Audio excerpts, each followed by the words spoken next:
Stay tuned, stay tuned, stay tuned. I'm here with the coach, John Brent. And I'm here with the vet, Mr. Ian Griffin. What's up? Man, what is going on? I was actually rocking to the guitar at the beginning and thinking, wow, do I even know any good guitarists anymore? Well, they're all over 35, that's for dang sure.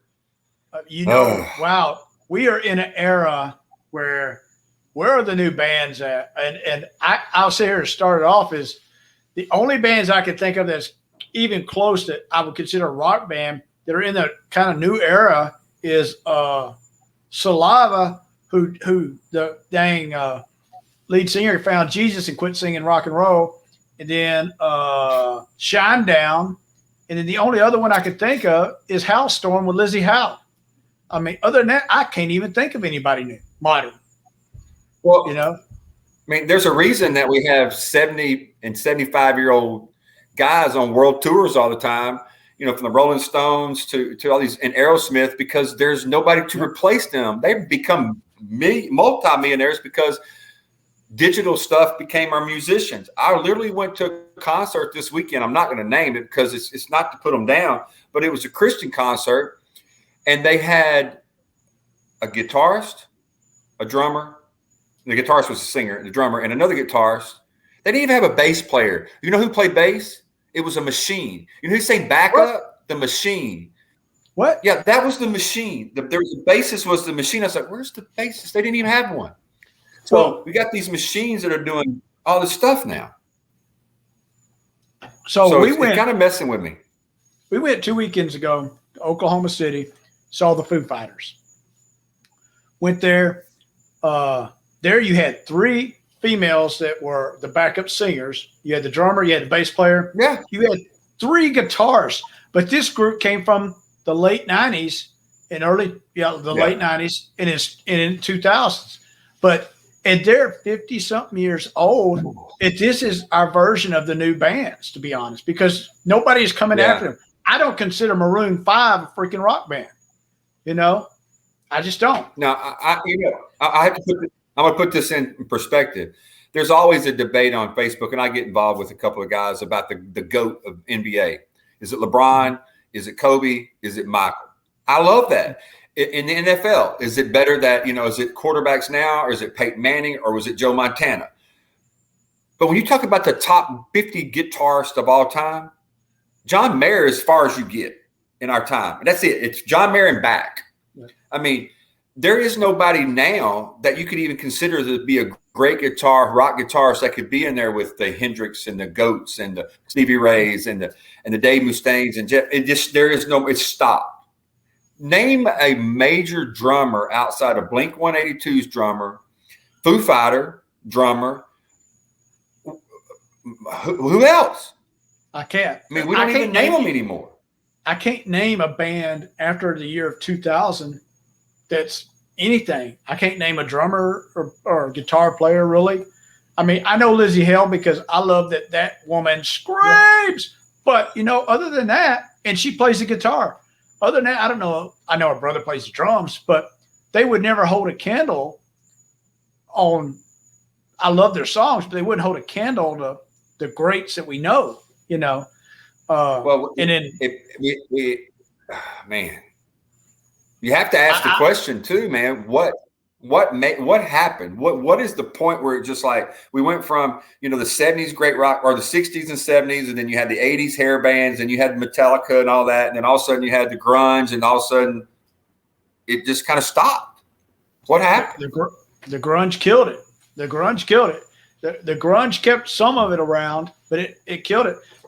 If you think about the grunge, though, to be honest, let's think about the bands. Nirvana, you had Soundgarden, you had Pearl Jam, you had Smashing Pumpkins, and there's a couple others. But you had Alice in Chains. You had all these Seattle-based bands, but none of them lived for the solos and all that other stuff in their bands. None of them did. They were more in line of what the song was. They never lived for the solo. Whereas prior to that, it was when I hear Metallica, I can tell you when Kirk Hammett plays. There's some major musicians that don't like Kirk Hammett. I love him. because I know exactly. It's like a fan is blowing on him. He steps a foot on stage and he goes, "Check me out. I'm freaking shredding this bad boy in the middle of the song, and you know it's me." I don't know that on the rest of them, to be honest. Well, you have to think about this. If you think back to our time period, and I hate to say that, the 80s and 90s, which I think was some of the best concerts of all time. And of course, we always think, well, your time was the best. But think about this. I know I've been to over 70 concerts, but there was a time in every concert that there was a guitar solo and the band left. And then there was a drum solo and the band left. I don't remember the last time I have gone to a concert where there was an individual solo. It's hard for me to even imagine the last time I went to a concert where there was a solo after the second verse.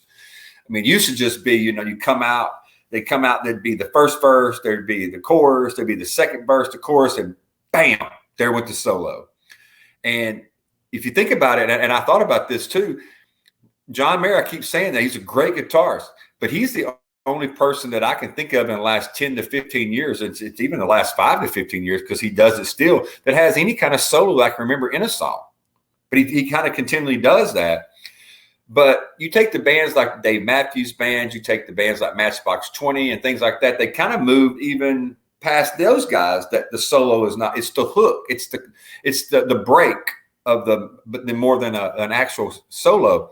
I missed the solo because I became a musician at 7s because my dad played guitar. But the reason that I became a musician to play in bands was I wanted to learn how to play lead guitar. Lead guitar was like, anybody can play acoustic. My dad can do that.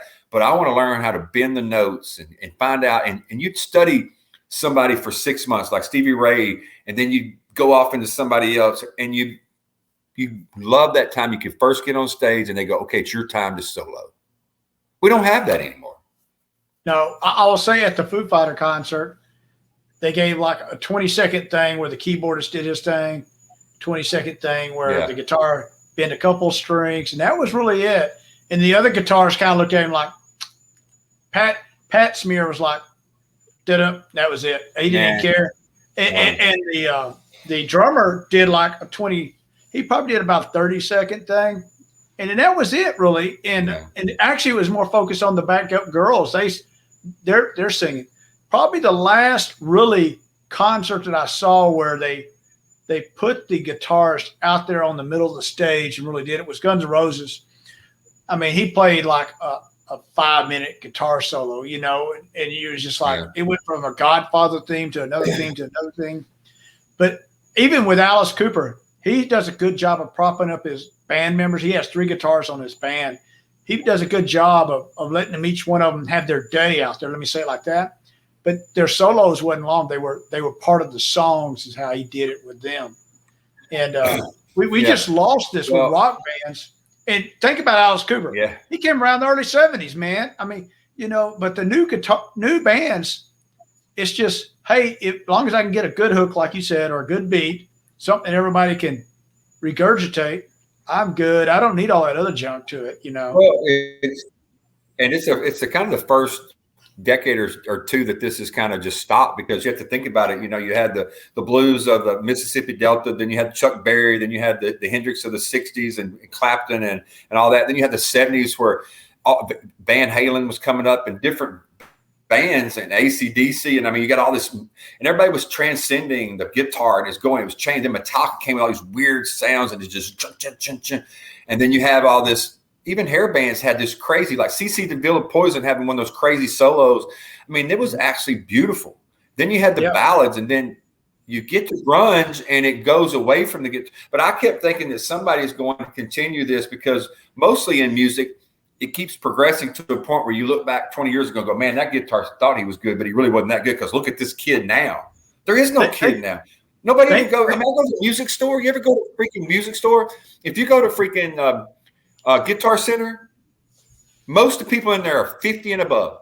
Yep. And a freaking music store. If you think about this, you think about the band Steelheart back in the day. In the 80s, they were a hair band. Some of their songs, the intro to their songs was beautiful guitar work that you're like, wow. where did that come from? We don't have any of that nowadays. There's none of that intro, like a 45-second guitar intro that's like captivates you. That's gone away. And something that reminds me, my daughter just took a music class, and they talk about the 20s of the flappers. I can't think of the music scene, but it's when jazz came on board. And I'm going to mess up the numbers, but I'm just going to throw out some generic numbers. At the time, they had like maybe 10 million albums sold across America, period. And then when jazz, it wasn't jazz, it was a form of jazz. It's the beginning of jazz with the clappers and all that. America sold 200 million albums right after. I mean, it springboarded. And what I have a feeling is we might be seeing a dying industry. I think the music industry has something to do with this also, of how we buy music and listen to music. You used to buy music, you look at the album art, you look at the sleeve, you would sit there and read all the words to it. You would sit there and listen to every song on there because you was only cool if you had every song by a band. And now it's, I got this song and I got the popular song and I don't need those other 8 songs. I don't know. Well, yeah, exactly. And another thing is we made fun of people like Milli Vanilli that would use singers that wasn't them. We made fun of people that weren't, that said they were singers or said they were bands when we found out that they would lip sync or they would add on a second or third guitar that wasn't live, and we would like make fun of them. That's what we do now. It's the norm now. You realize that the music that you hear on the radio, even country music, it's not even their voice, it's synthesized. Rap music, like Drake don't sound like Drake when Drake talks. Post Malone does not sound like Post Malone, which I like Post Malone, but when he sings and when he talks, totally different voice. Back in the day, those guys from Tesla could absolutely sing. I mean, they had the dude, Stephen Pearcy from Rat can sing. Dee Snider could wail. Sebastian Bach could freaking blow some pipes. We don't have those anymore. Where did the singer go? Where did the front man go? Where did bands go, man? I want to just I will say this is we don't have front men. What we have, the only representation of rock and roll in my mind is a front woman, and that's Lizzie Howe, because she can really sing and she can really scream. And I think it's 2012, they got the Grammy for the best new rock band. But hell, that's 11 years ago. I mean, that's 9 years ago, if you think about that. And other than that, there's not any new singer like that. No. And the last thing I want to say on this, and we can move on, is look, rock and roll started dying when the Rock and Roll Hall of Fame started saying people like Iron Maiden, which can play the crap out of music. They're freaking musicians. Rush are musicians. And they started putting people like Biggie Smalls and Tupac Shakur in the Rock and Roll Hall of Fame instead of Iron Maiden and these guys, because now people have forgotten what rock and roll is about. Rock and roll is not about fake. Rock and roll is you do something grungy, you bang the drums loud, you terrorize a neighborhood with music at night, you get the cops pulled on you, you play music when you're not getting any money for it, you don't care, you do it for the women, the weed, and the drugs, and the liquor. And if you happen to get paid, fine. You do it because that's the lifestyle. The lifestyle now is you put music on YouTube, and if you get enough hits, then you get a paycheck. I'm done. So, I mean, if you look at the bands in the past, if I name Metallica, you think of Kirk Hammett shredding, and you think of Lars on the drums. You always think of, just tearing them up. If I mention ZZ Top, you think of the beard and them having a few lines at the very first, and they play a long song at the end. I mean, that's just the way it is. If you sit there and you think of Poison, you think of Bret Michaels on stage and all this freaking gaudy hair going crazy, But now you don't think of any of those things because now everybody wants to sound like, they want it to sound where it's popular enough that teenagers that ain't chasing hard rock will listen to it, Yeah. Yeah. And that was the thing about rock and roll. They didn't care if you were on the radio. You made pop radio, you were looked down upon. When you made it, you made some Cleveland station or some Pittsburgh, station around Pittsburgh, Pennsylvania, that was a coal miners, hardworking, and you finally made the radio, the rock and roll station like 98 Rocks. Now, if you don't make it to the top 10 of the pop station in rock and roll, if they want to call it, then you don't survive. You remember when we were growing up, as we were growing up, you could not buy a Metallica album, cassette, or whatever you want to call it. You couldn't buy it the first 4 years. You had to order it through the back pages of Hit Parade or magazine because no place around here would sell it. They wouldn't even play it on 98 Rocks for the first 4 years. It was considered underground shit, Metallica, Anthrax, and all them. And then finally, when they came out with, I think, Ride the Lightning, then they finally, you could get it in Dallas, Texas at a music store. You had to go all the way 2 hours to go get a Metallica record if you wanted Metallica. Otherwise, you had to buy it through the mail, sent to you, nobody saw you, buy it, kind of hidden shit, you know. Yeah. That was rock and roll. Well, I have to say that musicians are dying out. Singers are dying out. Drummers are dying out. But what's happening is people every generation thinks their music was better. I get that. I think my music was the best. My mom and them think their music was the best. Most people think when they grew up in the 2000s and the late grunge that was the best. But what you cannot convince me is that you have better musicians today than you had in the 1970s and the 1980s. That's apparent. But what you are getting now is you're getting more people into music, which to me, it waters it down. Because back then you had to play those small clubs. You had to hope that your name would get out to some guy that's in, New York or LA or Cleveland, or somebody would come to one of your shows and give you a break. Now your break is just over and over and over on the internet till you get a lot of people to like you. And then there's people go, hey, if these people got 2 million people follow them, so maybe we should record a song with them. So you're not really getting musicians anymore. You're actually getting entertainers. So one thing I'll say, Coach, is I do think the country music industry has changed significantly as well. The country music industry has turned almost into the Southern rock industry that we used to have, because you would never hear the play on the guitars in country music back in the day that we have nowadays. Brad Paisley played the guitar. Even some of the newer ones, Jason Aldean and all them, they have guitar play on there that we would rival back to Leonard Skinner and things of that nature. That I will say that the country music industry has moved more that way, but the rock industry has just kind of, tapped out, died, whatever you want to say, but it's kind of laid it down. So anyway. Yeah. Last thing I'll say, and I didn't even think about that. You're right. Some of the people that I'm listening to on like Luke Combs and some things like even Coetzel. Even Pittsburgh's own Coetzel, when you listen to his music, which I listen to a lot of it reminds me of a Skinner type sound of that Southern rock, like 38 Special even at times. But it was just like, they have a solo going. They have live guitarists, and I've seen them in concert a couple times, and they put on a rock and roll type show. So in reality, probably the closest thing that we have back to the 70s and 80s rock and roll is now what they call the red dirt of the Southern rock or Southern country, as you said. Great topic. Yeah, I think it is. So I think it's time for us to kick it to the curb. And I think it's time for somebody that's between the ages of 14 and 25 to bust out a guitar and shred the Jolly Whittakers out of it in front of all of us and put it on a damn album and sell the bejesus out of it for us. Because we're waiting. A bunch of old folks will buy it. Hey, a bunch of old folks will buy it if you do it. I agree. I know a ton of them. Yep. So with that, I'm going to say from the coach. And to the vet. Stay tuned, stay tuned, stay tuned.